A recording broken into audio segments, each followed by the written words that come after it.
with that, we will stand for the Pledge of Allegiance.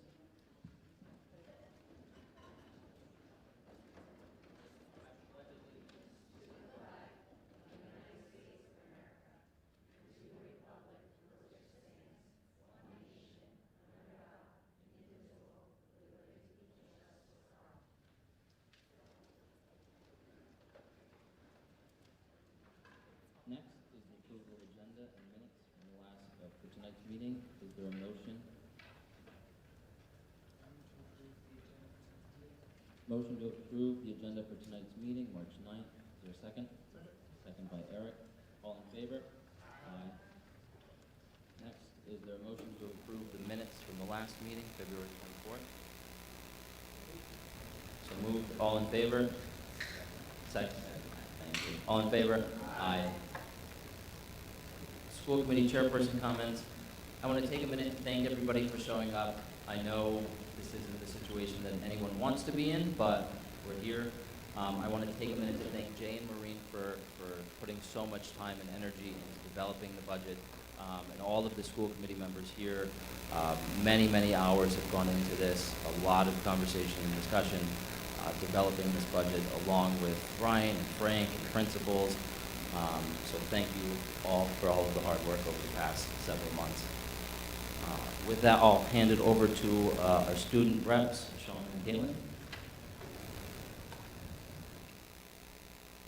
Firstly, this Thursday, all juniors will be attending the college fair at BBT. With 65 colleges and universities attending, it'll be a great opportunity to meet with admissions rep and gain valuable insight.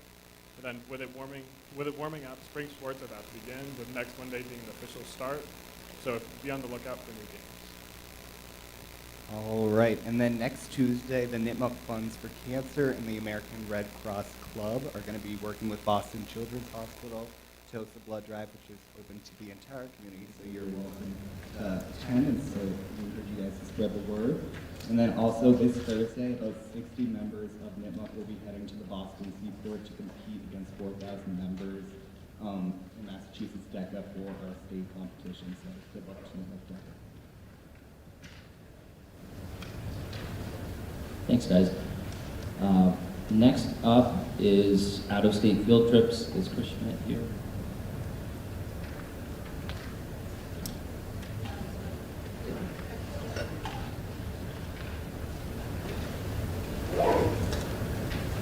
Testing mic? Okay, good. Chris Schmidt, the athletic director, reached out because we have some upcoming scrimmages that, just like a year ago, that we have in Rhode Island and in Connecticut. And we needed to bring it to this meeting because some of them were just recently being scheduled to finalize their scrimmages coming up. And so we're just looking for an approval of that, which is similar to what we had last year. Any questions for Dr. Cohen on this field trip? Is there a motion to approve the out-of-state field trip request? Is this just, how many weeks? This is just what happens every year, right? Yeah, just, I think some of it is facility related, and if I recall from last year, why we ended up going to Rhode Island and Connecticut. So it's just similar. I make a motion to approve the out-of-state field trip. Motion to approve the out-of-state field trips by Sean. Is there a second? Second. Second by Carrie. All in favor? Aye. Motion carries.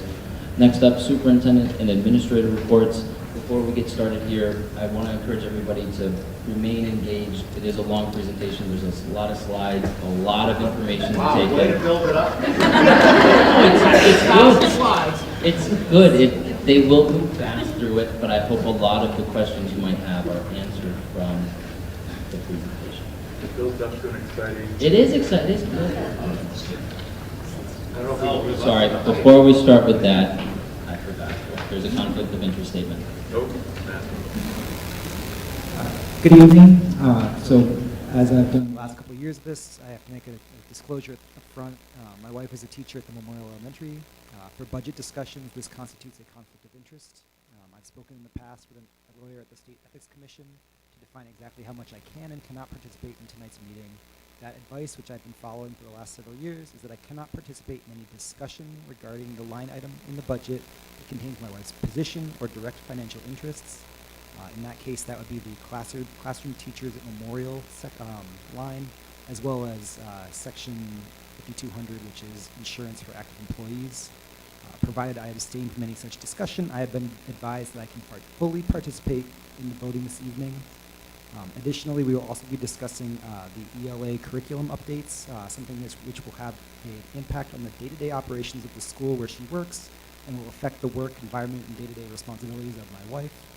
This constitutes an appearance of conflict of interest, and Massachusetts law requires that I disclose this potential conflict up front and assure the committee and the public that I can participate in this discussion and otherwise perform my duties fairly and objectively. And over to you, Dr. Cole. Okay. Well, thank you, everyone. And for those online who are watching, we have a full house here in the auditorium. So I really do, it's the first time we've had this many people show up at a hearing. And I just want to thank all of you for taking the time to come here and to listen to this very short presentation.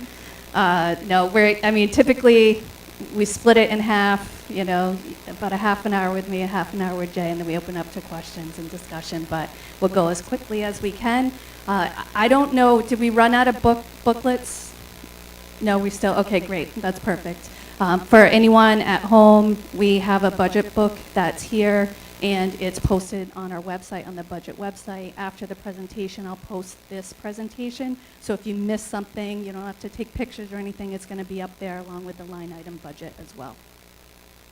So thank you for this opportunity. We're going to be providing an overview of the FY27 budget. We're going to share some details regarding the key cost drivers and how they're outpacing local revenue. And our goal is to provide budget transparency on our goals as well as the challenges that we're facing this year. If you've been or seen some of the presentations in the past, we're taking a little twist this year and kind of starting with the headline. We're in a bit of a perfect storm this year. That's the landscape and the context, where our fixed costs are increasing faster than local tax revenue, and we'll speak to this in the presentation. But I'll lead with the headline that the gap that we have right now as of today is about $4.1 million difference between revenue and expenditures. And we'll explain why and give you some larger context of what we're asking for in the budget. And I'll proceed. So we're at a critical juncture, and we have two choices. And those who have been around for a while, we've been in this place a while back where we have one road that can lead us down to reduction in services and unraveling of our decades of progress that brings us to a great, exceptional school district that we're in today. Or we can take the path of continuing to invest in our strategic needs, our priorities, and continued improvement that meets the needs of our students. As a reminder for a timeline, if we go all the way back to 2015, that is the last time that we were at a large juncture like this. And at that time, the superintendent, Joe Maruszczyk, stood up here and he said, we're likely gonna need to come back. Our town's in it for another override in about 5 years. And fortunately, we were able to last because of our conservative fiscal management, because of COVID relief grants that we got around 2020 into 2021. We've had to reduce staff and reallocate staff over the years, but we tried to go as long as we can without having the need for a larger influx of funds. So it's been 11 years, and I'm really proud of the work that we've done to get to the point that we're here today. Along the way, in the last couple of years, if you've seen our presentations, we've been really focused on giving you as much information as we can and being as transparent as possible in our budget. And this is a slide from last year's budget presentation, and you can see all of our presentations are up on the website.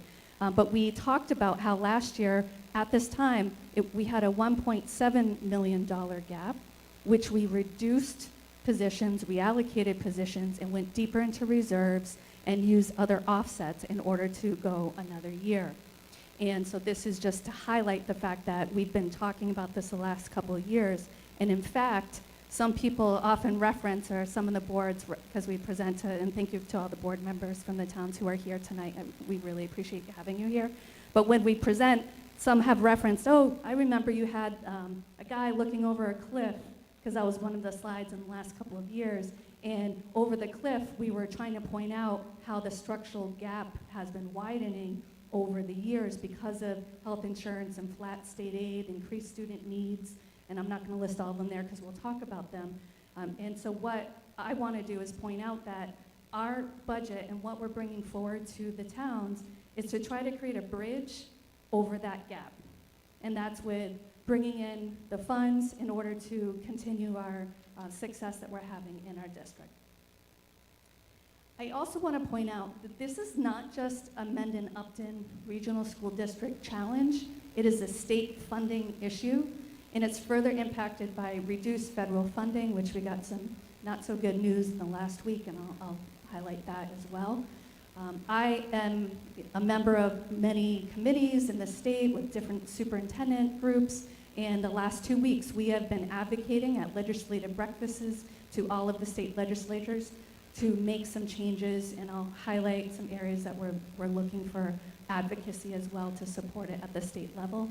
But one thing to point out, and this came up at our Worcester County roundtable breakfast, was that many school districts are threatened with this cycle of declining resources, particularly in Worcester County. If you start in the upper left, the state funding freeze, the formula from the state keeps the aid flat. We'll show you the numbers soon after this. And then per pupil costs start to rise as fixed cost increases remain. And then we need to have, like I just mentioned last few years, we have to reduce. You can't, there's only so much revenue you can have, so you have to reduce in order to move forward. And then that brings us into, we're not there yet, but a competitive disadvantage. Some of our neighbors, talk to my friend in Northbridge, and how it starts to become a cycle when you have the lack of funding and it comes around again. So school districts and communities have to choose between cutting academic programs or receiving additional funding from towns through overrides in towns and districts like ourselves. So a state trend on special education, and if you have questions on these later, I can send you, all of the legislative slides for everything with more explanations, but to point out that costs are exploding while enrollment is remaining flat, and special education costs in the state have risen 29% since 2021 alone, and it's creating an unsustainable trajectory for our district budgets. Another report just came out 2 weeks ago. It's about 98 pages long. I did not read it all, but I pulled out some headlines for you, and it was on special education transportation. They did a study for Massachusetts, and we've really been impacted since COVID on out-of-district special education costs rising, and so this figure reflects what is reported by districts and the impact, and we're also impacted by that as well. The next slide is a highlight around special education, and the individual cost burden is outpacing state reimbursement when we're talking about circuit breaker cost reimbursement. While reimbursements are increasing in raw dollars, they're failing to keep pace with the rapid acceleration of the per pupil expenditures. One of the areas that we're advocating for, we received about 75% in circuit breaker reimbursement, and one of the advocacy points is to, which again, I'm sharing this because it's one of many that you can bring forward too, but to increase it up to 90%, which would have a significant impact on our budget and helping us out. The federal funding update from last week, last Wednesday, we received a sudden notification from the Department of Elementary and Secondary Education, which I'll refer to as DESE for the rest of the presentation, and that they received info that preliminary census data that was received indicated 10% drop in Massachusetts' share of the national poverty total. We are a district that was identified with a red warning flag. It actually says warning in the spreadsheet that was shared with us, and we are at risk for losing all of our Title I funding if this proceeds. We don't find out our numbers on federal funding and grants for that until July, but they wanted to let us know so we could start preparing. So now I'll switch to some good news from the state and federal front and talk a little bit about what the past investments and current investments, the impact they're having and the return they're having with our students and investing in our students. I cannot emphasize enough, and I've said this at every meeting, I think, that Mendon-Upton Regional School District is an exceptional school district. At every grade level, we're invested in our students' current and future success. I can't say enough. I could spend hours and hours talking about all the amazing things happening in our classrooms, with our teachers, with our students, and we're getting recognized everywhere, and I'll give some highlights on that, but it's been incredible. So how do we get there? Well, first we have an incredible mission and beliefs. I always highlight this in all of our presentations because we are a mission-driven district. Our goal is and mission is to empower all learners to thrive. We have outstanding strategic priorities that drive our goals and actions. I really can't think of another district that does a better job than we do in being focused on our strategic plans. For the last 15 to 20 years, we've had iterations of 5-year plans, and you can see the results of that work. We are committed to deeper learning, and we've developed a deeper learning framework, and it's focused on agency, reflection, revision, collaboration, authenticity. I'm sure everyone in the room here, everyone at home watching, should have heard a little bit about this because it's all we talk about and it's all we focus on. We've also been recognized for excellence in many ways. So there are probably more headlines that I could have put in here, but just to give you a sense of some of the recognition just this year of our district. It's grants, we've been on TV, you have people reaching out to us to present on what we're doing, whether it's with student support systems, whether it's deeper learning, authenticity, whether or not is our achievement, and I'm going to talk a little bit about that. Recently, this just was released a week ago. We were interviewed by Business View magazine, and they just did a feature article of us as a district in this national magazine, which I put in the newsletter, and you can see some of the highlights and some of the work, but focused on the portrait of a learner, our capital projects, some of our management and our instruction. One area that I'm talking about some of the external accolades, but I really want to highlight, we have been, our investments, when you say, okay, if you have high quality curriculum resources, or if we have incredible interventions and tutors, or if we have leadership in instruction, what does that bring to you? It brings you outcomes for our students in their learning, and we're also being recognized for this in our math achievement at the elementary levels. We've had noticeable growth in 5th grade ELA, especially in writing, because of all of the hard work. I see some 5th graders in here because of you, and because of the resources and the PD that's provided, and also the assessments that are helping us to target and personalize our instruction. And we've also, I don't know if you've heard about absenteeism since COVID, but we are reducing our chronic absenteeism because of the work of our counselors and mental health services and school culture screeners that tell us about how students are feeling, and additional EL teachers that we added to help our students. And you can see these are outstanding data points, and this is where I'm going to need to pause because I could go on and on about our successes, but it is a result of the investments in resources, in people, in PD, in leadership, in every aspect of our organization. But most of all, I want students to be running into school because they love to be here, they love to learn, and I want them to, when they're running out of school, to go home and say, you won't believe what I learned today.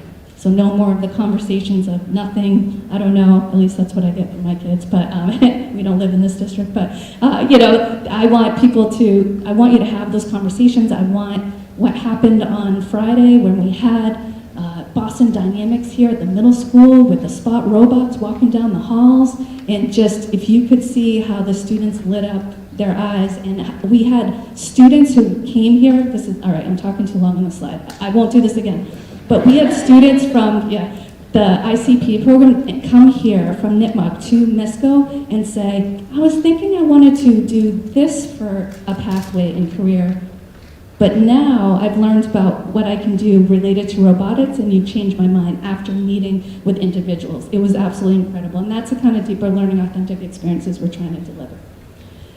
So those are our outcomes. When we get to the budget development process, again, we focus on our strategic priorities, and we added in student performance this year as one of our goals, because one of our goals is to reduce the gap, the achievement gap for students on IEPs. And so you'll see a lot of our positions and some of our supports in our budget are supporting specifically that student performance goal.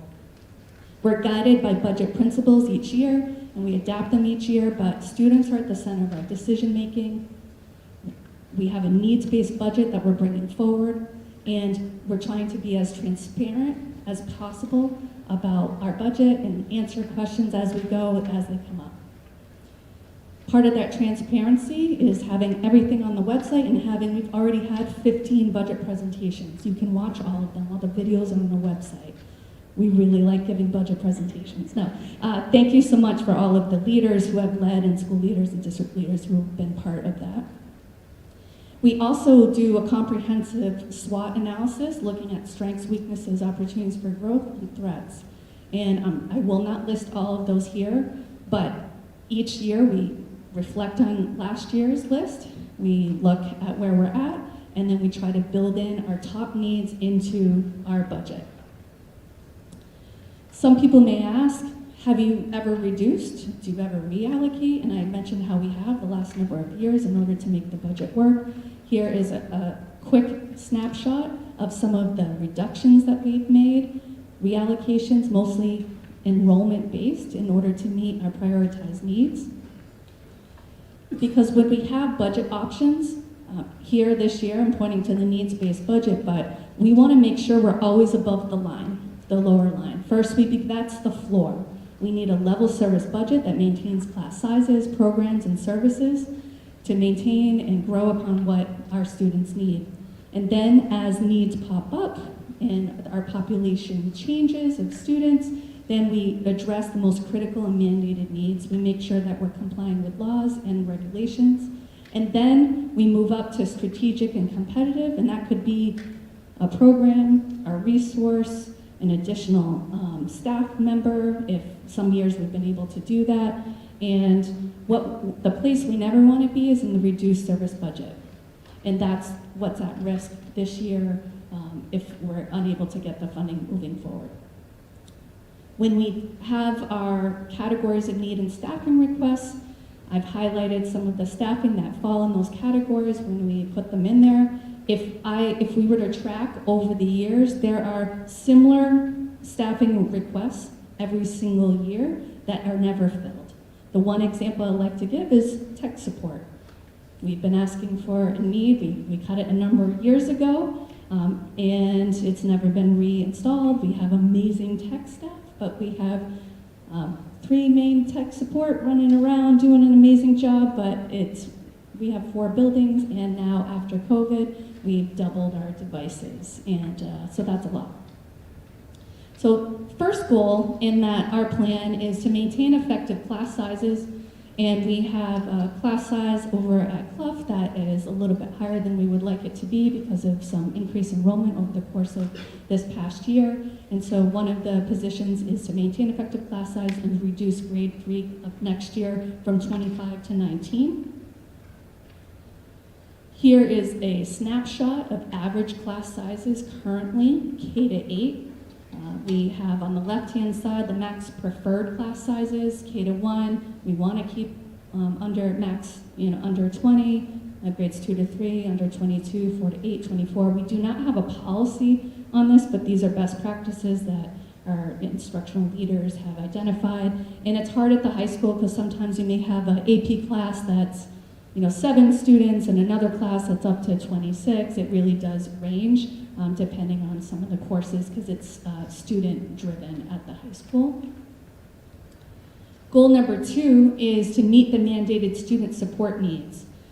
We have 2 positions requested for special education teachers.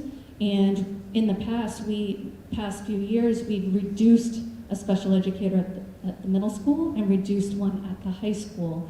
And if you think back, we had, for those who've been following us for a while, we had this one bubble class of students that's much lower than the other classes. And we had some reductions at the middle school as that bubble went through. And now we are finding that some of the students coming up from the elementary into the middle school, there's a need now to fill that position as well and have manageable workloads.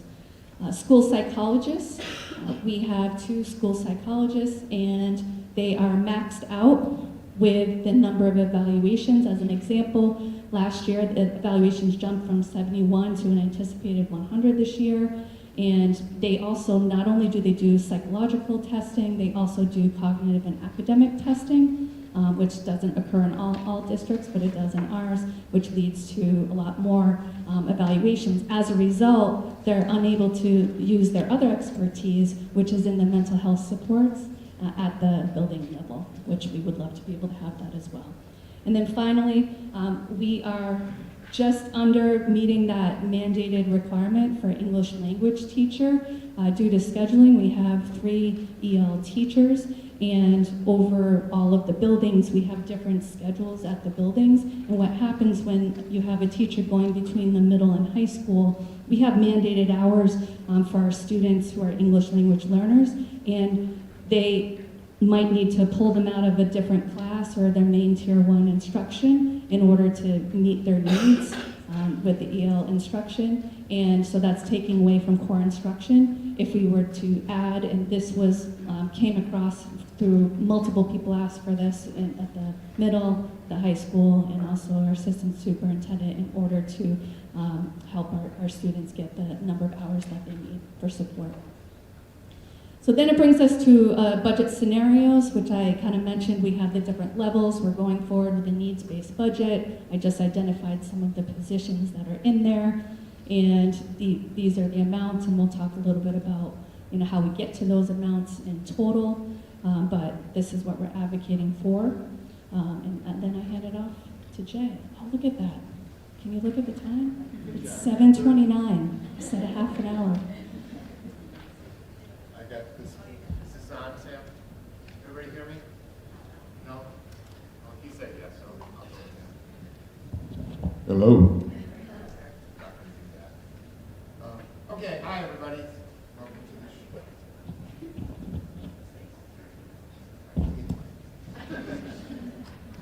I always don't want to hold. I just want to make sure the people at home can hear. It's like, I'm doing karaoke. All right, folks. Let's see. So, the big question is, what are we spending money on, right? So we've got 3 main drivers in our budget this year. Health insurance is the #1 driver. It's about $1.7 million. Salaries is next at $1.5 million, and special education out of district is $980,000. So this $4.2 million that these add up to is 81% of the increase you're going to see proposed tonight. These are big drivers. They're all things that we don't have a lot of control over, but they're kind of impacting where we're going with our budget. As far as how the budget breaks out, this is kind of the categories: employee salaries and employee benefits. Now, employee benefits is not just health insurance, it's also unemployment insurance, it's also workers' comp insurance, it's Medicare tax, payroll tax, it's all the various costs for having employees. The combination of those is almost 78% of our budget. Now, that's where it should be. I mean, schools are made up of people, teachers do the work. That's where we should be spending our money, but it is a big chunk. You can see the other categories that we see there that are smaller in magnitude. Our main drivers, as I said, health insurance, salaries, and out-of-district tuitions are the big drivers. We've got some positions we want to put in the budget to maintain level services. We've got some curriculum resources that we need to renew because they've expired at the end of this year. We've got a little bit of utilities costs. Those are basically electricity, heating oil. As we all know, those prices are going up. Worcester Retirement is the retirement system for anybody that's not in the Mass Teachers Retirement System, and we've got a slight increase in transportation. Now, we did renegotiate that contract to reduce that by quite a bit. Everybody's favorite subject, health insurance. When I was in school, that's what I always said I wanted to do, was explain health insurance when I grew up. Most organizations are finding a lot of pressure with health insurance, about 51%. This is a data that was put together by the actuarials for the GIC. Most people are exceeding their budgets by quite a bit, and health insurance, I think it's pretty obvious. It's sort of out of control at this point. The primary drivers, you can see listed over on the right. I'm not going to read through them. I'm sure everybody can see those all. But the big one that everybody needs to see is pharmaceuticals. That's the #1 driver for health insurance right now, which there is very little control over. As far as us for health insurance, the market trend for most places is around 20%. Our budget right now is at 23%, a little bit less. We did present a week ago, we were at 25. It's come down a slight bit. Unfortunately, GLP-1 drugs will be removed from the formulary, which is something that's happening with every insurance company throughout the Commonwealth. We did reach out to Blue Cross Blue Shield through Maya, to Mass Brigham Health. They both declined to offer quotes, mostly because we have very high claims right now. Harvard Pilgrim said they would take us because we're with Harvard Pilgrim, but it would be a 38% increase. The GIC average is 12%, but what I've said before is the premium increase isn't as important as the actual premium itself.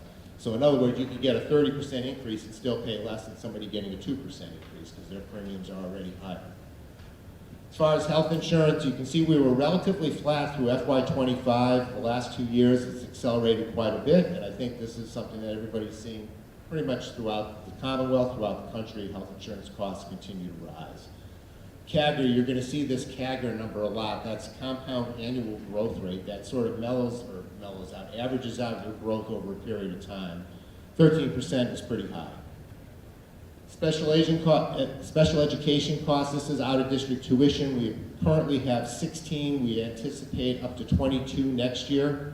So it's about $1 million increase, but you can see this is what we've spent on out-of-district tuitions over the last several years. So it came down a little bit, it started to climb back up.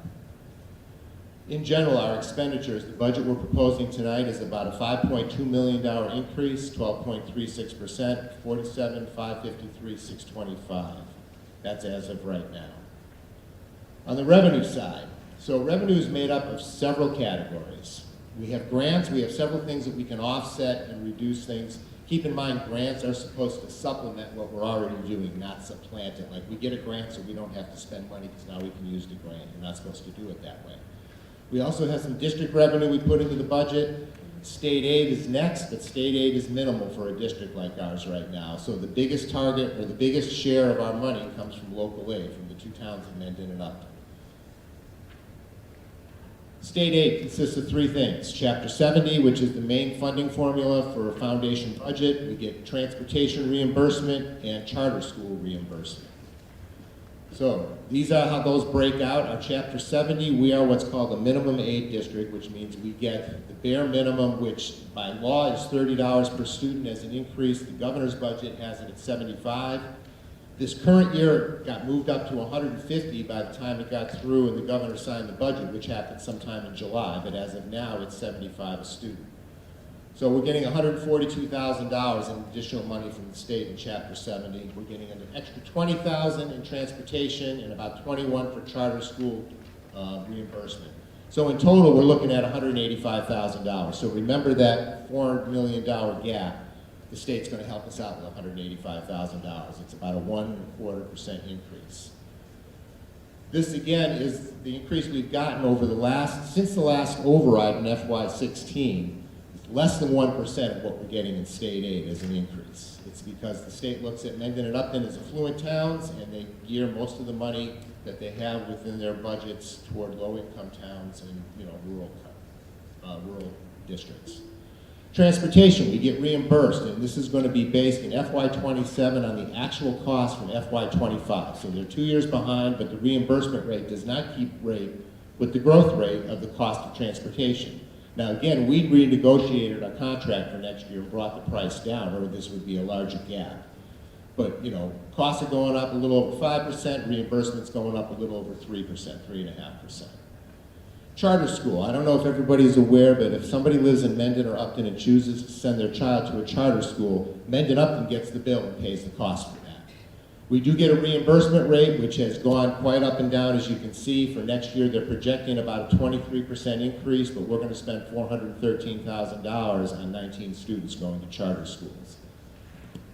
It's just the way the law works, and these numbers are going to change because this is what's on the cherry sheet now, but by the time we get to June 30th of 2027, there'll be different numbers. Local aid consists of 3 categories. We have what's called the minimum local contribution, which is calculated by the state. It's non-discretionary, required by mass law. Transportation net of state aid, so that's the difference between the total cost of transportation and what we get for reimbursement. That's required to be funded from the towns through our regional agreement. And then something called operational additional that both towns have. That's discretionary money primarily funded from prior overrides over the last 25 or 30 years. Those are the 3 categories for local aid. How the local assessment is calculated, very briefly. You subtract all of the assessments. You take that out, and then you calculate by the enrollment percentage what the balance is. The enrollment percentage, I'll show you next what that split breaks out to. Target share is something. The state has a formula now for how much they think a local town should be contributing towards school districts and how much the state should contribute. The average at state level is 51-49, 51 being local, 49 being the state. But 191 districts, of which we are one of those districts, are at the absolute cap of 82.5%. So the state says, whatever you spend on education, 82.5%'s got to come from local money. Now, target share changes every year, so even though we're at 82.5%, both towns are this year, next year we may not be. It's, it's a target that's what they proverbially call a moving target. This is the enrollment percentages over the last, looks like what, 7, 8 years. So you can see it's been pretty consistent, about 44% to 56% between the 2 towns. A couple of little jumps on the Mendon side, drop back down, same thing on Upton, but it's been pretty much steady like this for quite some time. So on the Mendon side, the minimum contribution's up $433,000, transportation's up $104,000, but the operational additional, that extra money, is up almost $1.8 million, a fairly substantial amount. We're looking for $2.3 million from the town of Mendon as far as an increase, which is a 21% increase, almost 22%. We recognize that that's a large increase. On the Upton side, same thing. Their minimum contributions up $315,000, transportation $104,000. The operational additional, we're looking for an additional $2.8 million. It's a little over a 19% increase. As far as trends over the last 11 years, Mendon's increase towards school funding to the Mendon-Upton district has been just below, 1.6%. Mendon has been at Upton has been at 2.6%. So it hasn't been a lot of actual local funding coming our way. We've been doing it through a lot of other ways to keep ourselves solvent for the last few years. There will be debt service on this year's budget. So if you all remember, we passed the capital projects a year ago. We did borrow around $9 million as far as the initial stage for the design phase. This is what the assessments will be for the 3 different projects. They are separate projects. You can't mix enough money between the projects. But that's what each town's going to be looking at. This money is outside the levy and has been approved already by the towns. On the district side, we have several ways that we fund it. E&D is our big one. So excess and deficiency E&D is basically what you have left over at the end of the year. So if you have a budget and you didn't spend $100,000, it goes into E&D. So I have to file things with the Department of Revenue every July and August. They then certify our E&D, and we then take that money and reduce the assessments the following year. We have 3 accounts that we transfer some money from that are basically smaller enterprise zones that have a profitable program. We use some of those to offset some of the assessments to the town. We've got a little bit of a shared service arrangement with the town of Upton for technology. We do earn interest on the money in the bank. We get Medicaid reimbursement from the federal government. It's been fairly steady, but we're not sure what that's going to be next year. And then we have school choice. So, $1 million is what we're going to appropriate out of our E&D account, and I'll show you the balances for those accounts in a second, but that's level. Shared services is the same. We have to reduce the revolving account appropriation. In order to get through this year, we increased that to $325,000. We can't do that again because the accounts start to become depleted. Interest is fairly stable. Medicaid is fairly stable, but it's a reduction on the district side of $175,000. So, E&D, we've gone from 1.8 million in 23. We're estimating we're going to end this year at about 1.2, just under 1.3 million, but we expect at the end of FY27 we'll be at $1 million. Now, the thing is that district practice, financial practice, is that we should have 7% of our budget in reserve funds, just in case you have an emergency, which is about 3.4 million right now. We've been pretty steady with that over the last few years, but you can see in 27 we're going to dip below that. Same thing with the before, after school, pre-K accounts, all of them are slowly, those balances are dwindling away. School choice, same thing, we can only appropriate so much out of that. Now we do have a net gain on school choice on what we pay out, but again, those balances can be used. So school choice, it's a big question. So the blue that you see is how many students choice into our district. The red is how many students choice out. Were we not a school choice district, those red numbers don't go away. You still have to pay for them. You just won't get money for the students you allow in. But the students that are here are there. You can see we've had a good rise since FY21. Things have been increasing. You know, we do offset part of the budget with the money we make from school choice. This is kind of the balances of where that account is. The dark green, the taller one, is how much we take in. The light green is what we pay out. We also have food service revolving accounts. It's another account we're allowed to have. Any money that we make on the food service account has to stay for food service. You can't use it to offset the budget. Right now, the federal government, actually it's the state government at this point, is paying for all school lunches. The federal government did it for a couple of years, so students are not paying, but adults do, and then we have catering things. But all that money stays within the revolving account. We finished FY25 with a fair amount of money. What we've been doing with that money is replacing a lot of the kitchen equipment that's in the schools that's really old. For example, some of the equipment at MISCO was put in probably around 1970. Nipmuc here was put in 1996, so I don't know how many people still have 30-year-old appliances in their house. If they do, it's probably a Maytag washer. Athletic revolving is another revolving account. Similar, all that money has to stay with athletics. We have two different athletic programs. There is some funding in both the Nipmuc and MISCO budget for athletics, but the majority of it comes from activity fees. You can see those end balances have varied over the years. It just depends. Sometimes there's bills that come in July that didn't get paid, so the balance might be better. Sometimes the bills came in June. But those accounts are specifically for athletics. Then it's just water, folks.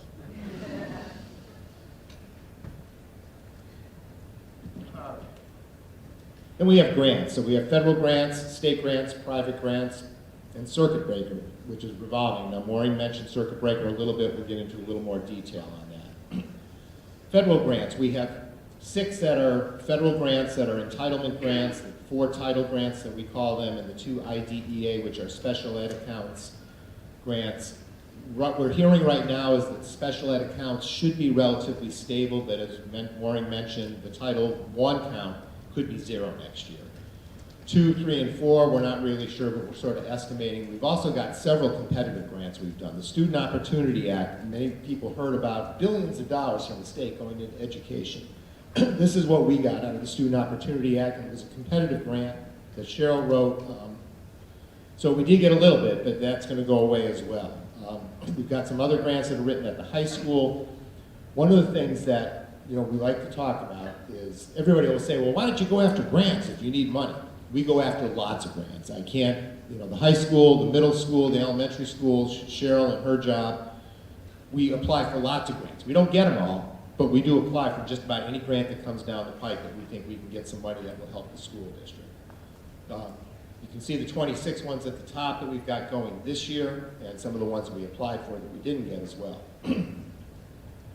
All right, circuit breaker is a reimbursement from the state for out-of-district tuition. So the way it works, the reimbursement rate is around 75%, but it's only 75% of the cost above 4 times your per pupil expenditures. It's about $53,000. So the first $53,000 we have to pay for ourselves. They then give us 75% of the cost above that.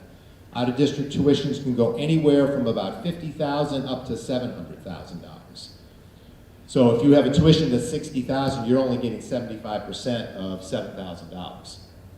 It accounts for any out-of-district placements and transportation costs as well. So that's kind of where that lies, and we do okay with that. I mean, we file for everything we can. You can see these are the balances. That the top number is the number we took in, which we then have to spend the next year. So we're a year ahead on circuit breaker, meaning that what we take in FY26, we will spend in FY27. Okay? You're not going to knock yet. We have a signal to tell me that it's time to stop talking. Apparently, we're at a critical junction. Thank you, Jay. All right, so that was, we're still on time, so that's good. I know, you did that in 20, that was good. Which means maybe they'll have more questions for you later. But so at the end here, we're at this critical juncture of what path our communities will choose. And I talked about reduction in services versus investment in strategic needs. So as we look into the future, last year I had a snowplow. We were talking about the snowplow effect of how we keep pushing a lot of those. Someone asked me, why not the strategic budget entirely, you know, when you had all the things that were listed in there. And because we know that that would be too large of an amount to go to the towns every year to that, right? So we're trying to manage or be, you know, fiscally responsible, but because we've had to reduce over the years and have more level service budgets, we keep pushing some of these items down and down. So we'll strategically invest in it, but it takes a lot longer. So here's a sample of some of the areas that sometimes people may say, why have we not yet brought back the media center library specialists like at the middle school, which was cut years ago, and we've had great volunteers helping out there, and we were in it today using it, you know, for some presentations, but why have we not yet been able to meet the needs of all the classroom libraries that have been requested, let's say at the middle school? These are some of the items that when we say, you know, we're trying to manage the budget and we have to level fund some of our discretionary funds, these are some of the items that we've had to not fulfill. Why have we not added a late bus, which is something that we've been talking about can benefit students? So I just point out that we're going to I ask everyone to come forward in their presentations, which is why I have our school leaders and district leaders present. What are you advocating for? And I will continue to put it here and say, this is what we're advocating for, and we want to meet the needs of what the community is looking for, but we also understand that we're in this fiscal squeeze of not having enough revenue and trying to manage that going forward as well. But that gives you some of the looking into the future possibilities. And this is the reduction in services and what could potentially happen. And I wish I didn't have to have a slide like this, but this, if we were not to have, if we did not get the influx of funds to meet the budget that we're moving forward and would have to reduce close to $4 million because we're a people business, that's where most of the funding is, it will impact close to 45 or more positions across every unit in our district. So I probably are missing some units up there, but just to give you a sense of that. So then what would that mean? It would mean for our students and families and teachers increasing average class sizes in some places where we have excellent class sizes currently, and them increasing to 25 to all the way up to potentially 34 in a few places. It would mean reduction in elective offerings across all of the grade levels. It would mean elimination or reduction of student clubs and activities because we have many teachers and staff who are receiving stipends for those activities in order to run that. It would be reduction of instructional, behavioral, and counseling supports that we've, you know, been adding in since COVID to meet the needs, the changing needs of our students. It would be a reduction in advanced placement courses and supports for our advanced placement. And we were just honored this year because of those supports and the phenomenal teachers that we have, and we're receiving awards and recognition for that right now. It would impact Spanish immersion, which we've had, you know, close to almost 30 years now. It would be reduction of maintenance and custodial upkeep, increase in athletic fees or other fees. It would be reduction in targeted academic supports and interventions for students. And then what would be the further impact? And I'm sure I'm missing items, but just to give people a sense, because people have been asking, what would it mean? What would be the impact if this happened? It could transition Nipmuc from Model NES school to risking accreditation. It definitely would impact its student achievement and literacy rates. It would increase potentially the out-of-district referrals due to diminished services. It would lead to attrition of high-quality staff, and we have the best around here. It would be a reduction of interest in and revenue for school choice. So it's kind of twofold with school choice. If you are having to reduce staff and increase class size, then you can't take in school choice because you don't have room. And what we have had years and years ago when there was a similar kind of juncture, you have people then leaving the district as well. So not only do you have more school choice out, you have less school choice in. It's that spiral that I referred to earlier. And then students, when we get the Chapter 70 funding from the state, it's based on our enrollment of our students. So if we have less students, then there's less funding as well from the state. And then ultimately, we all know that the impact would be significant if we say our decisions are about supporting students and what's best for students. Clearly, this path and this road is not what's best for the students and is taking us down the wrong path. So the bottom line, based on the discussions so far that we've had with the towns, and I know we'll continue to do so, it appears that the gap between what communities can fund and the current local revenue required to meet the school district needs, the gap is as high right as of today, a little bit above 4.1 million. We'll continue to work through. Maybe there'll be state funding that comes in a few months. Maybe there are other grants that are competitive that will pay for all of our literacy resources, and we'll get that grant. And there's lots of different moving parts that occur. As we've been emphasizing, for those who've been following us, the budget changes every single day. What it is today changes the next day when there's leaves of absences, there's new people we have to hire. Every single day there's something changing.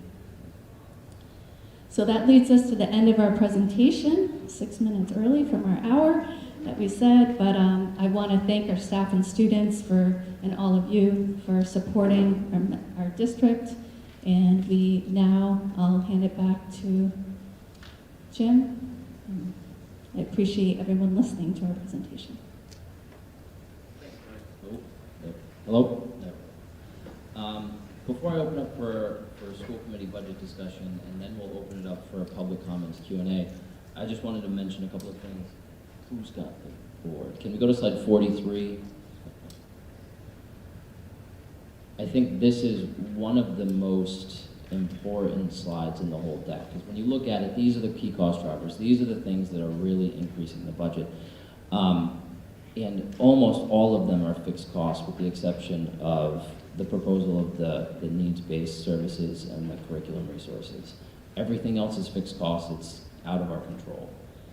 So I really encourage you to really digest this slide. It's super powerful. The other thing I wanted to mention is capital versus operating. As everyone knows, we went to the towns last year for capital. That is completely different than operational. We can't use any of that money for operational expenses. So we have to use all of that money on the projects that we voted to approve it for. So I think that's super important. With that, I will open it up to the school committee for questions and comments.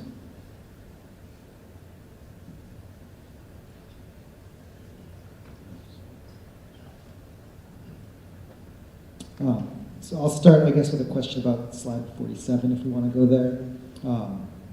So you anticipate going from 16 to 22 out-of-district placements next year. I guess my first question is,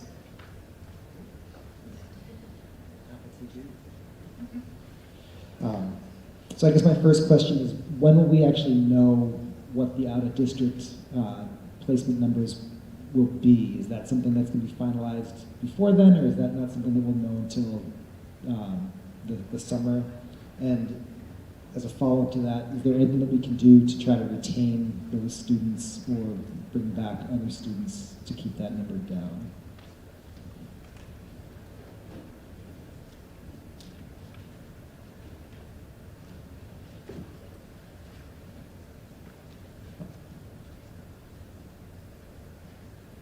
So the anticipated increase in numbers are kids that are in evaluations right now. So we may have an answer by the end of the year. We may not have an answer till in the summer.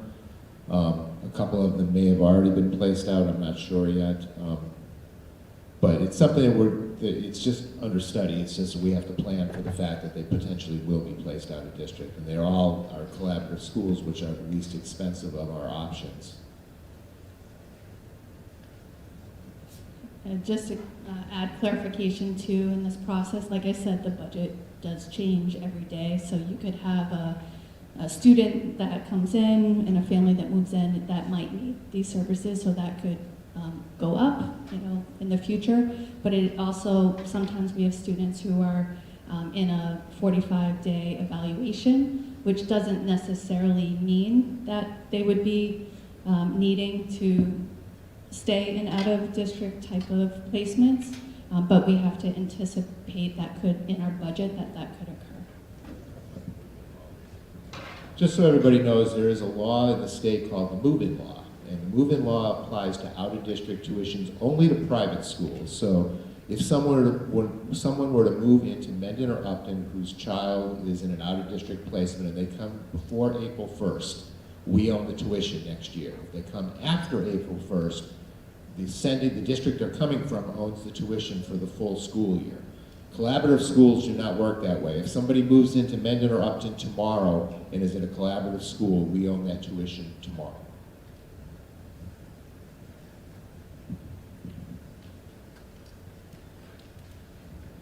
I wonder if you could just review some of the engagement we've had with the towns and just the meetings that you've had to create the budget, just give everybody an understanding of the kind of work that went into doing this and how we came up with the conclusions we came up with. Sure, I can start and you can jump in. One, and I've said this already, and I can see your faces in the room, and I'm sure people are watching at home. I am so appreciative of the collaborative conversations that we've had over the last number of years with officials from FinCom and Select Board and town administrators, et cetera, in both of the towns of Mendon and Upton. It's been really important to us to engage with members, to answer questions when they come up, and to work alongside all of you. So I really appreciate when you have been coming to our meetings, observing, asking us good questions, and I just want to begin with that. So what we did is we reached out to both towns and requested having a multi-board meeting, something we did about mid-year last year as well, to be able to explain the capital projects. So we had, again, another really highly productive meeting, and that was that just a week ago? Was it 2 weeks ago? Okay, all right. But just recently at the end of February, so after we had the first pass of the budget, then we had that.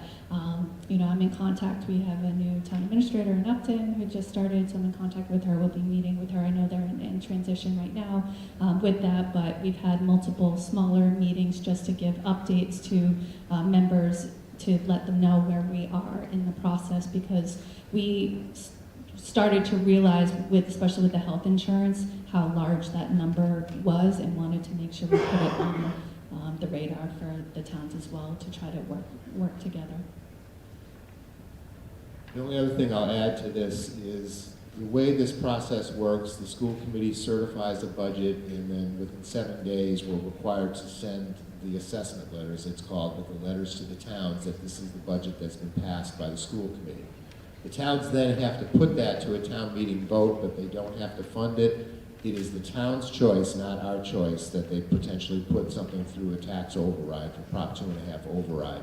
And the amount of that is determined by the town, not by the school district. So in other words, you saw an increase, say, in the town of Mendon, I don't remember off the top of my head what it was, let's say it was 2.8 million. The town could say, hey, we found $2 million in the couch, so we only need to put 800,000 to an override. It's really their choice. So we just send a budget to them, and then they put it up for a vote and decide how it gets handled at a town level. I'll just add one more thing I didn't say. Typically, we'll be invited to present at Select Board, at FinCom, and we usually do that either just prior to this meeting or in weeks after this meeting. And I anticipate we'd be willing to present about this, or a little bit, or as much as you want to know, as often as possible. And yeah, we'll add more slides.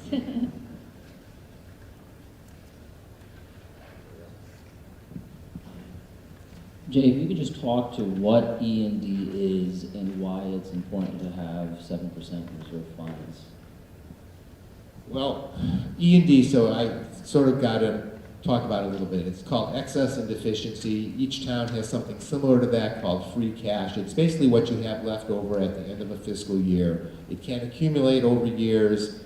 Why is it important to have reserve funds? It's important because emergencies happen. You know, for example, something could break in a building, a pump. I mean, we had a pump break at Clough earlier this year. It was $35,000 to replace. An elevator door might need to be repaired, and it's $20,000 to replace. I know these sound like ridiculous numbers, but this is a commercial building, and things are much more expensive than they are at your house. You know, if a furnace went down, if a door's broken, there's just lots of things like that. Or you could have somebody move in from another town with an out-of-district placement that's going to cost us $100,000. It's good to have, just like in a personal budget, you should always have some money set aside just in case something happens that you're just not ready for.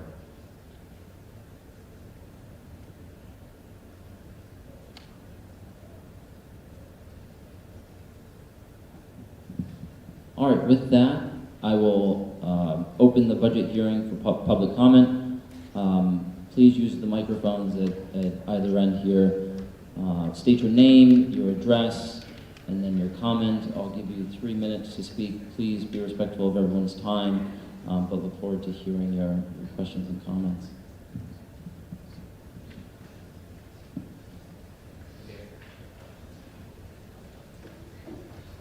Only tall people do this one, it's kind of shy.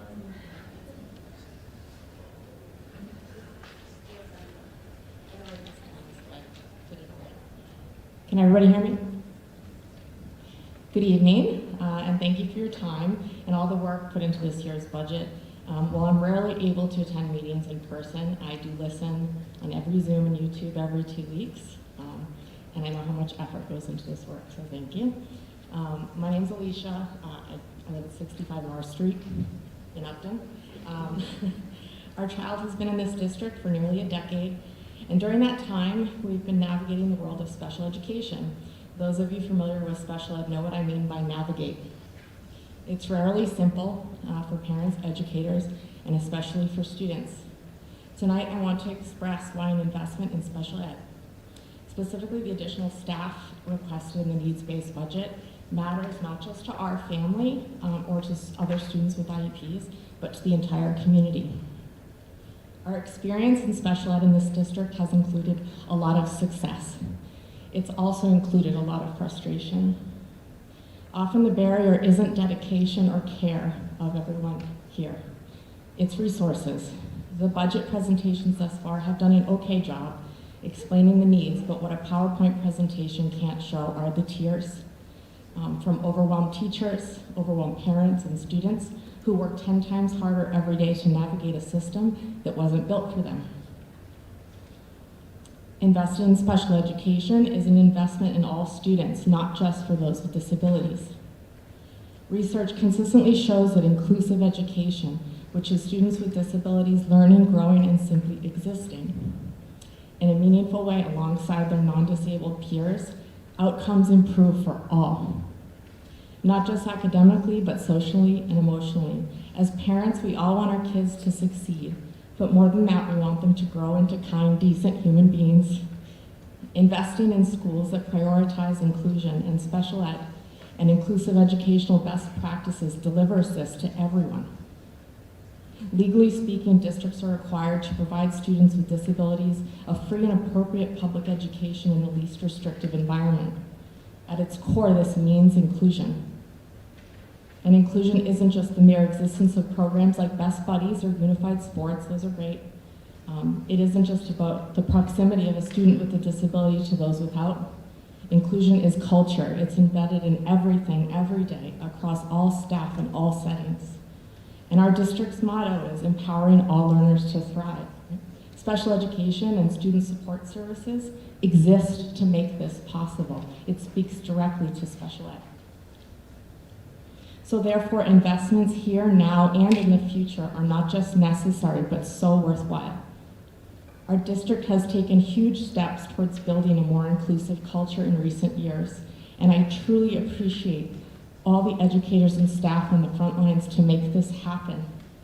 But more work needs to be done. The current staffing requests, in my mind, are really only a starting point.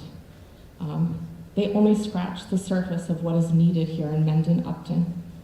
With rising IEP caseloads and a deep need for training and inclusive best practices across all staff, we need to think long-term. This requires not only teaching staff, additional teaching staff, but additional administrative staff as well. Time, training, and collaboration. When educators lack the resources needed to implement IEPs, even the most dedicated teams will struggle. So while I very strongly support all the additional staff recommended in the needs-based budget, I hope that we will continue to plan more strategically in the future, because just compliance isn't enough. I'll close by saying that if our schools can lead in the advocacy of students with disabilities, of our littlest residents, my hope is that it would inspire the broader community to do the same, to forge partnerships, programs, and services that extend beyond the school walls to allow children with disabilities to further thrive in the communities at large. We all will be better for it. So thank you again for your time and for listening.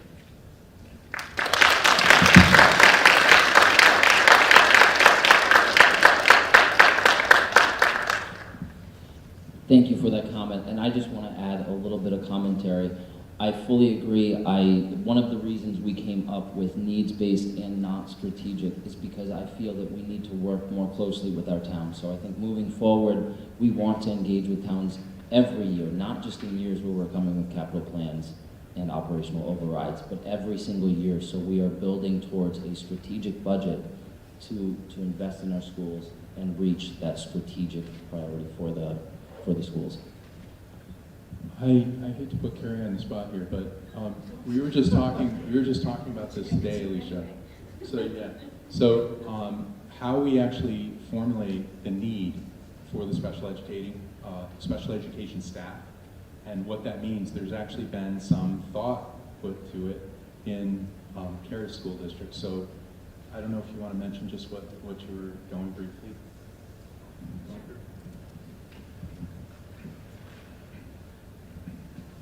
Just for the folks who don't know me, the reason I'm being put on the spot is because I am a school psychologist in another district.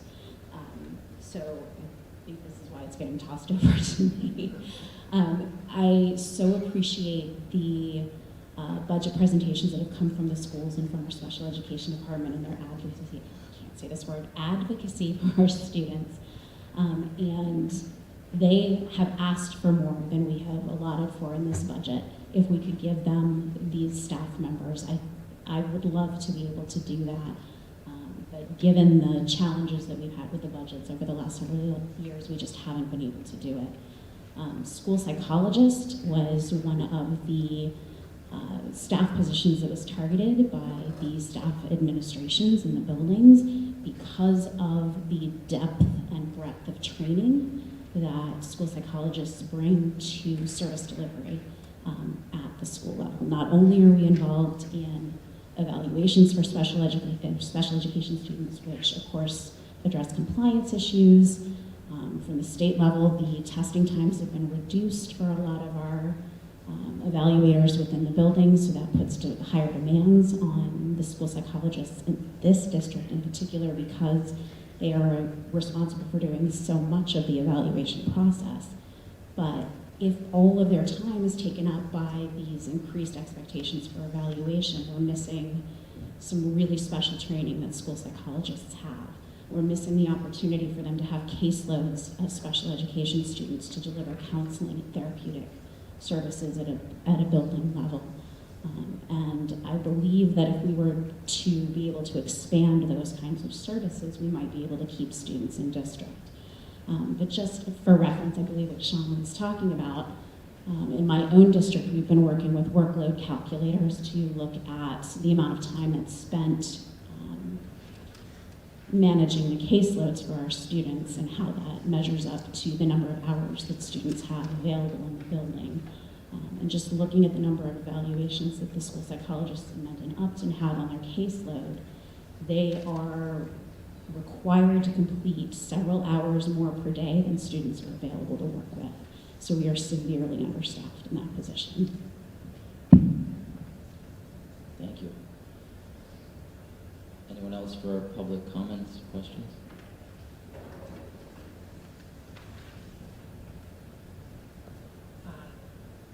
I think I'm tall enough for this microphone. My name is Rebecca Getman, and I'm at 95 Hopkinton Road in Upton. And I'm the Vice President of the Special Education Parents Advisory Council. I'm not going to say anything nearly as eloquently as Alicia said, but I wanted to lend another voice towards the special education pieces of this budget.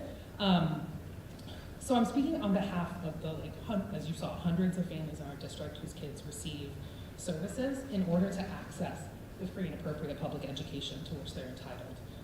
We also represent the many other families whose kids might need support but don't know it yet, or who aren't getting it because of a lack of resources either at the family or district level. Not all of us, but many of us didn't have kids who were born with visible disabilities, and so we weren't special education parents until we were. And so as we're thinking about who benefits from these services, we can think a lot more broadly than just what's on the numbers on the spreadsheet. So part of the reason I wanted to comment is that I worry that folks will look at the budget and think that it looks lopsided, since both the level services and needs-based budgets add staff, but primarily at the special education level. And the strategic budget, which we actually favor, but I understand, Jim, your points there, invest heavily in special education across the district. So this is partly because the state's Department of Education, DESE, specifically called out our district's lack of staffing and support for special ed in their annual review, or in the review last year. And so we actually we're working at a deficit already. And so I want to also frame this conversation with a bit of the context of what it means for special education kids to have a shortfall. And the reality is that our district has neglected the needs of special ed kids for a while. And this is, like Alicia said, not a matter of care, but it is a matter of resources. And Dr. Alves has made incredible strides this year, but we know that a lack of staffing and support affects families and our kids intensely. Student progress data shows that our special ed kids have fallen pretty far behind their general education peers. We know that teachers get overwhelmed without special ed support as they struggle to maintain and manage classrooms and curriculum that's not built for a portion of their students, and they get exhausted and burned out, and everybody suffers. Special ed kids who aren't appropriately supported academically and socially are less likely to play sports or join clubs or otherwise integrate with their peers, and this robs our kids and our special ed kids and our general education kids of an important part of their education and their community. That's the collaboration that Maureen was talking about and the integration that Alicia's been talking about. Further, if schools can't support the students' needs, families end up being forced to spend literally thousands of dollars on advocates and lawyers just to get what the law requires for their kids. My family, I think, is on the low end, and I'll say we're at about $10,000 to $15,000 so far, outside of what it takes to just get to school. And without those resources, I think, Carrie, you might have just said this, that without the resources that are needed in the schools, that's often when kids get sent out of district. And so all of those resources not being in the building actually cost us money in the long run. I will say I would much rather spend that money in the buildings of the district. The kids who are in out-of-district placements overwhelmingly want to be in the schools here. So we in the CPAC know all too well the uphill battle to get people to spend more money on our schools, on our kids, on things that maybe don't benefit every single person individually. But we really, really ask the school committee, the community at large, to invest in all of our kids, to provide an education that includes robust opportunities in academics and extracurriculars that don't depend on an individual family's resources or a child's particular disabilities. Our communities and our schools are better when all of our kids thrive, and so we hope that you'll join us to make the case that that matters.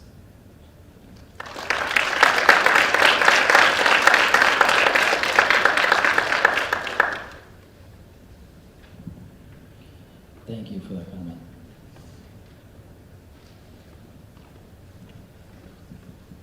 Good evening, everybody. Can everybody hear me? Good. So I'm not going to speak as eloquently as either of the previous two comments, but I did want to take a second as someone new to the community to give a few notes on really why we moved to the area. So I'm Mark Grinberg, 17 Pearl Street in Upton. We moved here about 14 months ago, and I've heard a wonderful presentation tonight that really gets at the heart of some of the issues that we're experiencing, not only as a community here in Upton, but nationwide. These things are struggles that everybody's dealing with, and I appreciate that. I heard a lot of, we're a thriving district, and thus these are things that we have to deal with. And I just wanted to encourage everybody in the room and really everybody in our community to think about that and to be proud of that, to be proud of the fact that we are thriving and competitive, and that was why we moved here. One of the main drivers for why we came to this district, for why we're excited to have our kids in this district, and I just wanted to thank everybody in the room for that and for the opportunities that you're providing, and encourage you guys not only to think hard about that strategic and competitive budget and to drive towards that, but also to think creatively. I hear you have way more experience than at least I do, certainly with the community and what the community is willing to do, but I also think that there's ways to meet that, and please be in communication with the community. If there's ways that we can volunteer, or ways that we can contribute financially, or ways that we can support you all. I think you have a large portion, especially of newer families in the community, who are very willing to step up, be a part of things, be involved, and be vocal. And I was kind of sitting there in my chair wondering if I should get up, and I said, we have to be vocal. We have to be vocal. We have to stand up and say what we want in this district, and I think there's so many good outcomes that are happening that we see on a day-to-day basis, and I'm standing here proudly of 17 Pearl Street in Upton. That's why I came here. So thank you for all you do, and really appreciate it.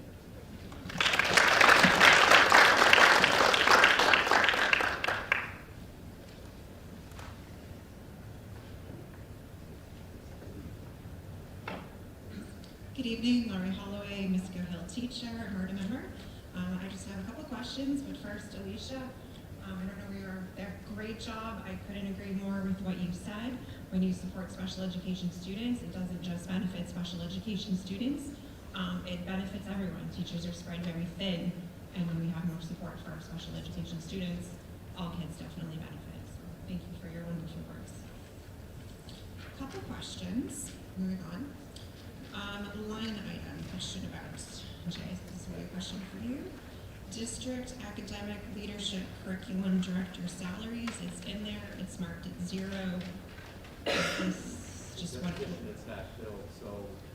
Was it posted or potential in the future? No, it's just a line item. So every line item that's in the budget, I should probably start with this one. Every line item that's in the budget comes up when you do a report. So that's a position prior to us having a director of curriculum that was also an assistant superintendent. The state requires you to put things in certain function codes, so they would go into a different function code once you become an assistant superintendent. So this was kind of like an old thing that we don't have anymore? Yeah, I think the last person in that position was probably Maureen several years ago. So it's just an account that's still active, but yeah, it's not a position that's being posted or anything like that. Okay. Second question, $61,000 for admin travel? Give me an account number. Just don't have it, sorry. You can come back to that if you'd like. Yeah, there's so many accounts, and I do know most of them, but 61,000 just doesn't ring a bell. So if you give me an account number, you can tell me, then I can tell you what it's for.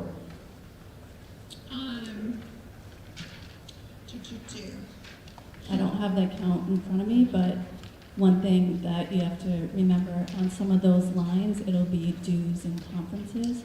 So you have a lot of dues for organizations that, for example, in the line item that's listed, I think maybe for me, some of the district dues organizations that we're in are listed in there. So it isn't travel, but it's memberships for like Blackstone Valley Ed Foundation or the Ed Hub, or I'm trying to think what else, the Worcester County organizations. Was the Colorado trip, was that all grant funded? Or would that be?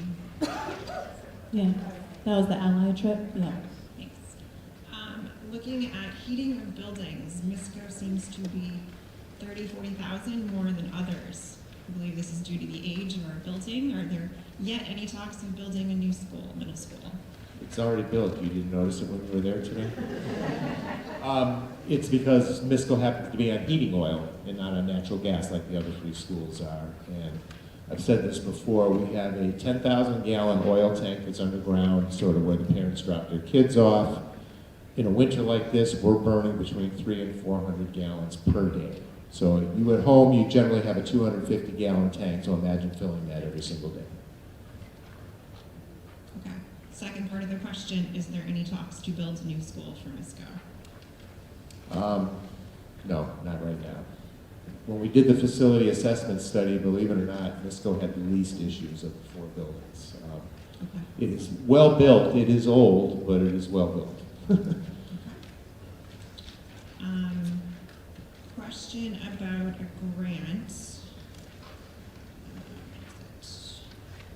We received, I believe, a $30,000 grant for hate crimes. I know hate crimes still continue to be a concern at the middle school. Are there any plans to implement those funds with any programming? Do you want to, Charlie, you want to step up and answer the question? I could give the general answer, but you have all the specifics since you've been I'm more close close to the mic, but Anne could answer this as well. Yes, we've been working to develop plans that will engage our students in some conversations and kind of visioning for what they want MISCO to be like and what they will need to do to be able to have that kind of a culture at MISCO. And there'll be some follow-up conversations with the staff as well. So how would that money be spent? It will be spent in a number of different ways.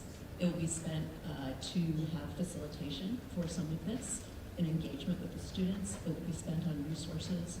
It will also be spent on some PD. I want to thank Cheryl and Nick and Ann, who worked hard to get that application in and to win that competitive grant.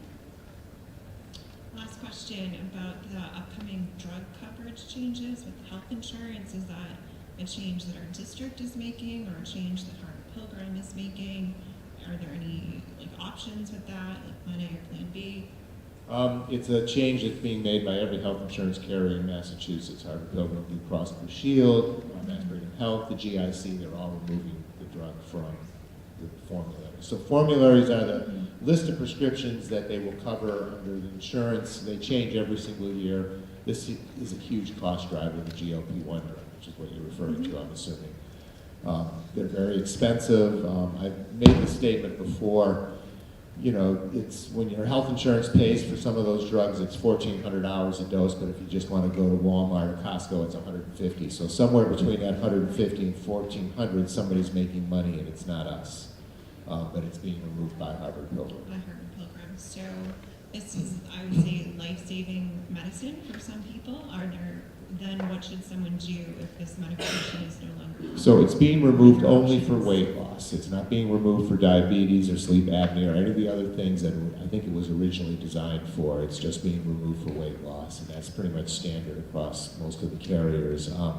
There are not a lot of alternatives. The question that I have asked, and I don't have an answer to it, is has anybody weighed the cost, say, of health issues related to weight as opposed to the cost of the drugs?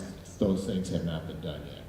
It would be a good study because it might find out that these are actually a better option. Correct. But it's one of those things that's kind of out of our hands and certainly out of my hands. Okay.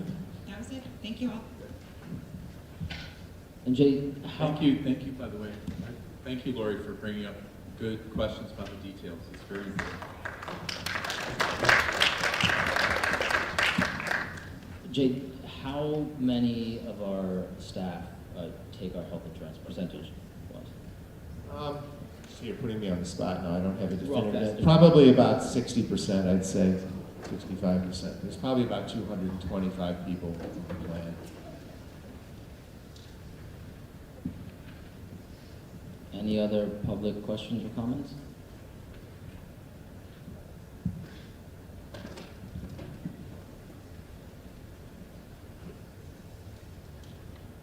Hi, thank you for being here.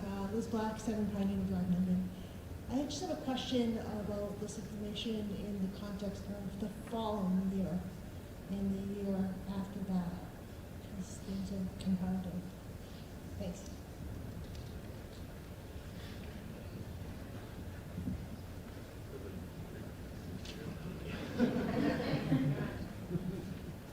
So, if I got,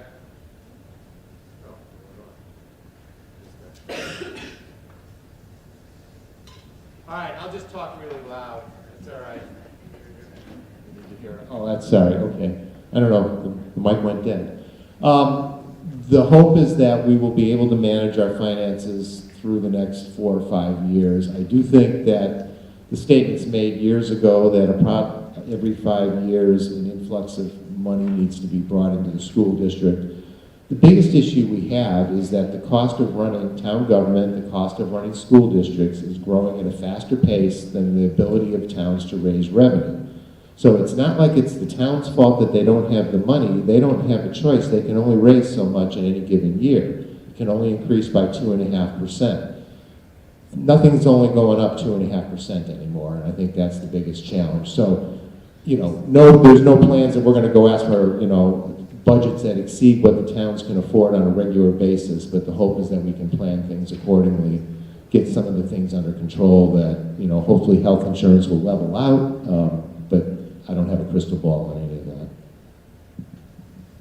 that. That being said, as a school committee, we've been stressing for a long period of time that we need more of a 5-year plan to understand where our gaps budget-wise are, if we can anticipate them. They're incredibly difficult to anticipate when you've got COVID and oil crises like we're going through now. It's very difficult to do, but that doesn't mean we can't try to do it and try to get very accurate about what our needs are. The towns need that for their planning, and we need that for our planning, quite frankly. If we're going to have a strategic objective like making sure we bolster up special ed, we need to understand where that money is going to come from and how it's going to be supplied. So I just want to clarify that. And to that point, last year we had an outside consultant come in to try to do a 5-year projection based on lots of assumptions. Even this past year, it wasn't close to those assumptions, but we did do that in order to try to see what the amount would be over the years. So we'll continue to do that. There are risks that are out there that we can't necessarily see. Will federal funding continue to decline? With the state legislators, when we were with them, and it was at the Tri-County meeting a week ago, they said I guess there's a ballot, I haven't looked at the ballots yet, but ballot going through that if it reduces the tax income rate, that they said we won't be getting really any money at all because there'd be no money coming into the state. So those are some external factors, and we have been using our reserves and E&D and school choice in order to continue. We can't continue to, just like we had to reduce at the other revolving, we used some last year. We can't continue at the higher level, and particularly at the end of this year, we won't have probably as many funds going into E&D we anticipate. So it's just every year is a little bit different, but we do try best on our assumptions in order to kind of lay that out there.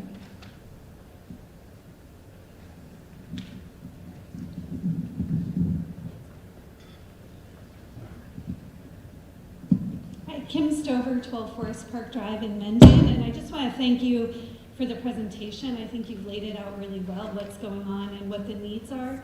Last year, there was a great campaign for the capital projects. It was coordinated advocacy, yard signs, and I'm wondering if you have any plans like that for this year and what we can do as parents in the district to help kind of support the passage that's needed in our towns. And just a quick question afterwards, can you also clarify, you talked about out-of-district charter, school choice, like who fits into those categories, where is BBT and things like that, just for clarification. Thank you. Thank you very much. I'll begin with the first one. When you have, there are a lot of laws and rules around, just so people are aware, ballot initiatives. So if it ends up becoming a ballot initiative, then towns, agree to go forward on that. Then we can't use any of our school resources or to advocate. We're not allowed to do that. And same thing last year. What we can do is I can share whatever information, I can answer questions. So that's what I'll continue to do, just like I did with capital projects and, give presentations or answer questions for people. But what, sorry, that got really loud. After this meeting and kind of moving forward, what I'm going to try to do is to increase engagement, just like we did last year. So if there are people who want to be engaged and people want more information, then to reach out directly to me, and there'll be other times when I can have a presentation and then people can come and then we can continue to answer questions. But any of that advocacy element has to be by the townspeople if they choose to do that, and it sounds like there are some people interested in it, and that's what happened last year. So last year, really thankful for the work of MUCP, because it was members in MUCP that did all of the social media campaigns around that. It wasn't us, but it was them, but if they had questions, we would give them information that they might need. So hopefully it helps answer that question.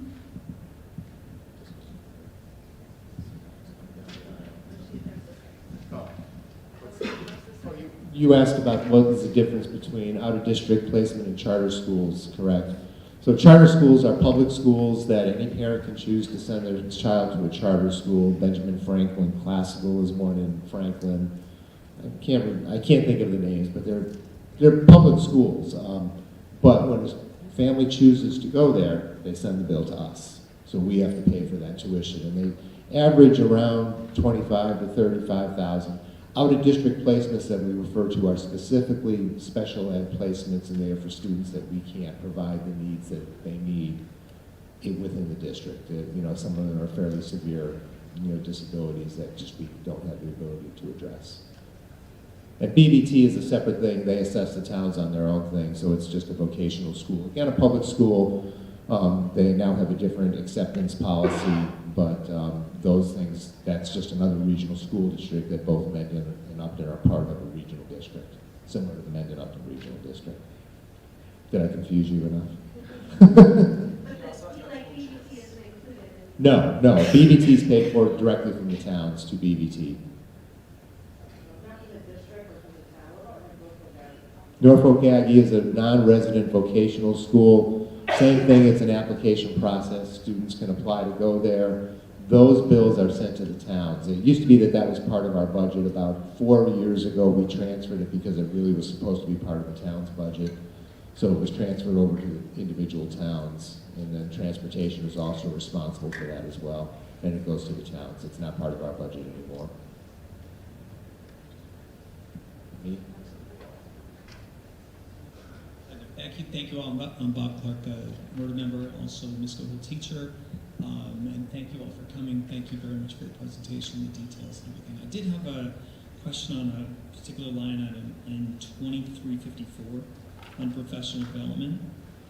For FY27, see about $105,000, 22 for professional development support salaries, and then 83,000 for contract expense. Can you just clarify what those represent? 2354. 2354 professional. Sorry, I'm not talking to the mic. So professional development support salaries are typically salaries for mentors, people working on curriculum development. We do fund some of that out of Title IIA, which is another federal grant.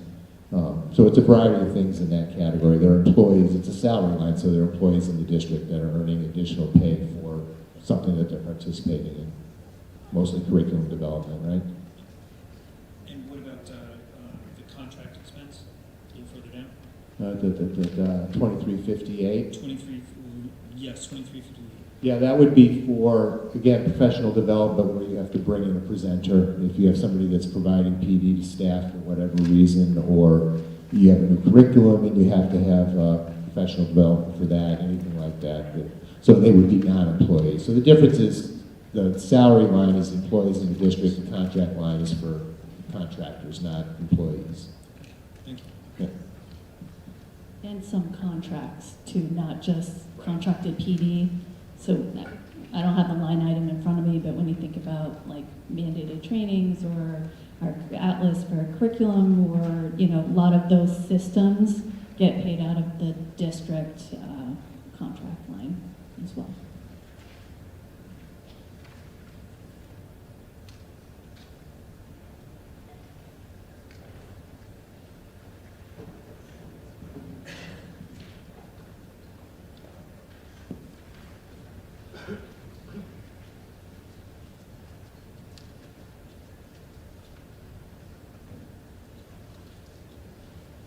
Hello, Chris Evans, no relation. Lit teacher, Murdoch, co-president. One of the slides indicated that the potential reductions were 40 plus positions. And my question, I looked it up on DESI, but I just want a more updated number, more precise number, is how many full-time positions are in the district, so that we can kind of contextualize what does 40 from that number look like? And then, thank you, Liz, for the comment about the future of the district. Thinking of it within that context, what do we think that looks like? Jesse puts that at 153.4 full-time employees. Yeah, so for now, that's just teachers. So Right, yeah, we have 400 if you take all of our staff, maybe not 400 exact, but a little bit over 400 employees in the district. So we're looking at about 10% potentially. Thank you.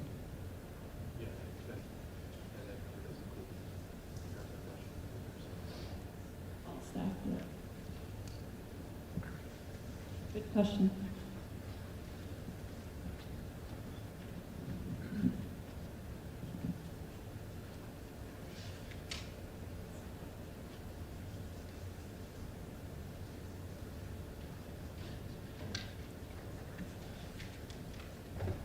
All right, with that, I will close the open budget hearing, public comment section, and then move on to school committee certification of emergency FY27 budget.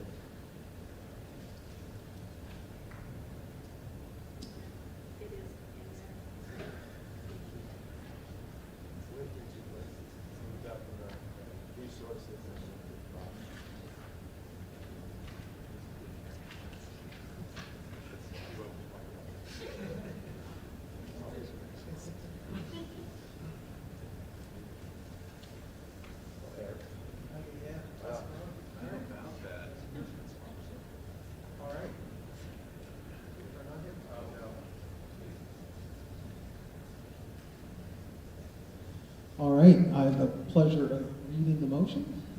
So this is the budget certificate for tonight's open hearing. So motion number one, to set the operational budget for the Mendon-Upton Regional School District for the 26-27 fiscal year at $48,289,556. That consists of general operations within the levy limit of $47,553,625, and debt service outside the levy limit of $735,931. Do them all? All right, let's just keep going. All right, motion number 2, to assess the town of Mendon $13,773,347 that consists of the following. Minimum local contribution is $9,295,109. Non-discretionary charges are $889,559. Discretionary charges, $3,259,921. Debt service for the Nipmuc roof and HVAC is $102,868. Debt service for the school remodeling is $137,718. And lastly, the debt service for the Nipmuc Misco Fields is $88,172. Next, motion number 3 is to assess the town of Upton $17,904,129 that consists of the following. Minimum contribution, or minimum local contribution is $11,998,726. Non-discretionary charges are $1,178,703. Discretionary charges are $4,319,527. Debt service for the Nipmuc roof and HVAC is $124,949. Debt service for all school remodeling is $175,124. And debt service for the Nipmuc Misco Fields is $107,100. Motion number 4 is to approve $15,237,800 from state aid. All right. Motion number 4 to appropriate $15,237,880 from state aid that consists of the following. Chapter 70 funds is $13,395,319. Regional transportation reimbursement is $1,745,938. And charter school tuition reimbursement is $95,823. Motion number 5 is to appropriate $1,375,000 from the following school district sources. Upton Shared Technology is $40,000. Transfer in from revolving accounts is $150,000. Medicaid reimbursement $85,000. E&D appropriation is $1 million, and interest is $100,000. And the final motion, number 6, to appropriate $2,624,226 from the following non-operational revolving accounts. School choice is $1 million. Circuit breaker is $1,624,226. Second.